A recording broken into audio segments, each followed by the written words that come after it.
hearing about the details or considering, it helps to understand that there are just these dhammas arising by conditions.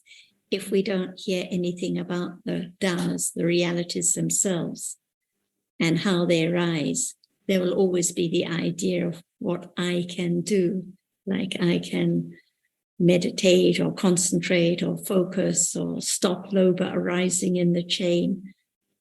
But by considering more about the nature of the different realities, like you say, it shows it's impossible because they've arisen and fallen away long before there's any thought about, oh, how I should be aware or control the Lobha or anything else. Yes, that's true.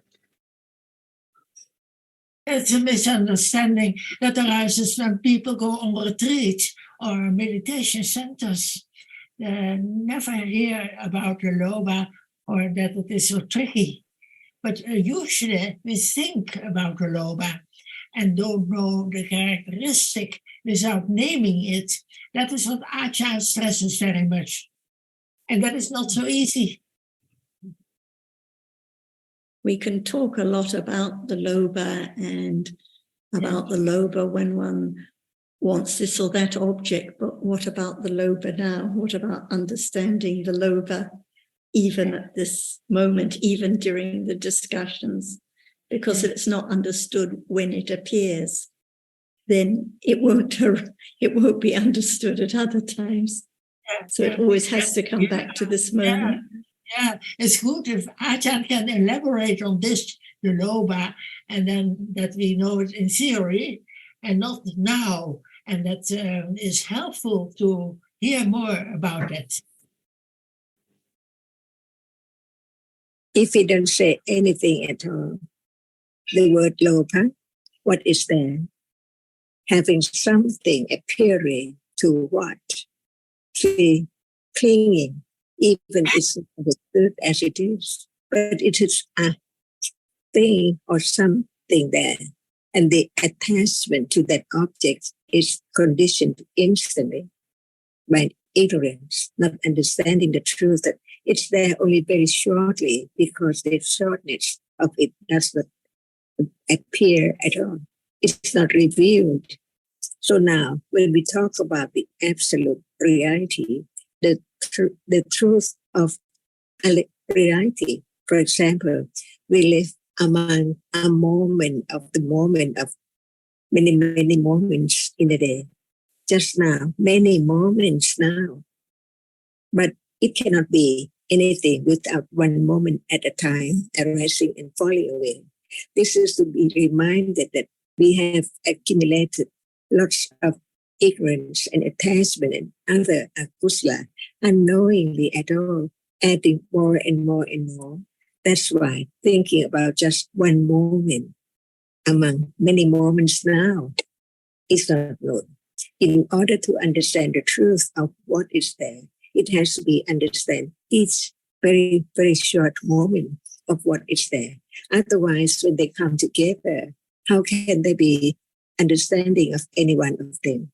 For example, seeing and that which is seen, and the idea about that nimitta already there, instantly, it seems like that.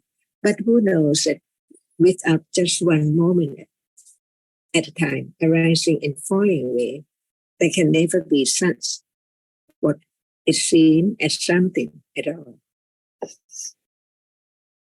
That's why, in order to understand the truth, there has to be the very, very clear understanding, even intellectually, about what is there now does not appear as it is.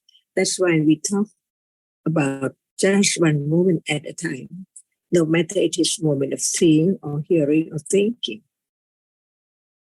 in order to really understand what is there. And there is seeing right now. If we don't talk about it, can there be a moment of considering it or thinking about it? What is the truth of that very moment? Is it always there? How come one moment to appear as so many things around? Impossible. And there's so many realities unknown. If Buddha didn't teach about it at all. That's why we learn to understand the truth. When we heard about seeing, no one can understand what is it because it's always I see. But in truth, if seeing doesn't arise at all, is there any seeing? So seeing now arises. Who can make it arise because it's there now already? No one there at all. But without its proper conditions, how can it arise to be just seeing? Just seeing. No seeing, no one there at all. And thinking about just one nimitta of a reality. For example, seeing. Uncomfortable seeing now. Because no understanding of the succession of the arising and falling away of many unknown citta, the reality which experiences the object in the process, different process all the time. That's why just learn to understand one characteristic of that which is now, here and there, or now, seeing. Seeing is there. How much understanding of seeing?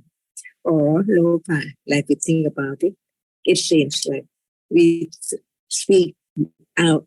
There's Lobha almost all the time, or even right now. But what about the understanding of the words? Because when there is something, who knows, there is attachment already to that object which is seen. Because there is interested to understand what is it, or just like it when it's so very pleasant, instantly, unknowingly, all the time.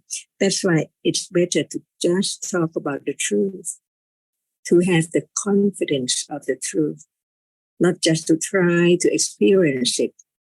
Because what is that which try so hard to get it, to understand it, is in Lobha, what we say, attachment to something, wanting, all the time, all around. It's there. Because we still like it, so it's there. We don't throw it away. So just understand their characteristic of what is there in the day or even right now, to know that actually the truth is no one and no thing. It's there. So temporarily, just arising and falling away in succession from moment to moment, different conditions, different reality, never to arise again. Understanding what is there little by little, to let go the idea of self. And this is the path. We are on the path of developing understanding, on the path of developing wise considering, careful considering, and so on. Little by little, no one there at all. If we don't hear, if we don't consider, how can there be more considering wisely, carefully? That's why it's not just try to do anything, but to understand the subtlety of what is there as it is. So very subtle.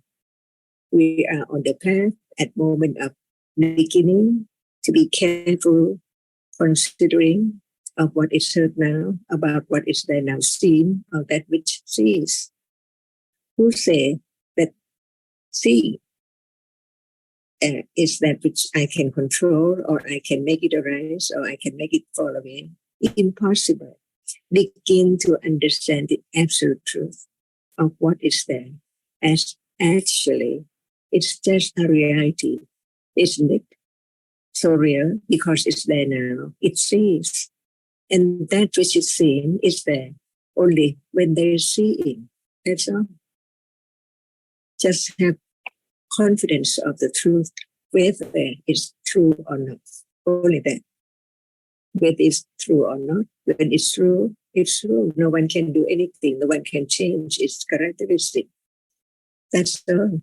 Just learn to understand the truth of what is there. And that is panya, right understanding, to understand what is meant by satya, Barami. Have confidence of the truth. And the truth is that it is as it is only, not anything, nor anyone at all. Seeing sees. Is that not true? And right understanding, which at that moment understand the truth, is a reality. If you don't use the word panya, right understanding, or samadhi, it's there, no matter who call it or not call it at all. It's there as it is. So right understanding is understanding the truth of what is there as it is. This is the beginning to develop the confidence of the truth as such a barami to follow or to condition at the moment of hearing or thinking or considering about the truth. On and on and on, a little more, a little more. So ignorance and attachment to the idea of self can be gradually wearing away. So long, depending on understanding, depending on confidence in the truth, depending on viriya and khanti and adhidana, to let go what is there in almost every moment of life, years and years ago and now.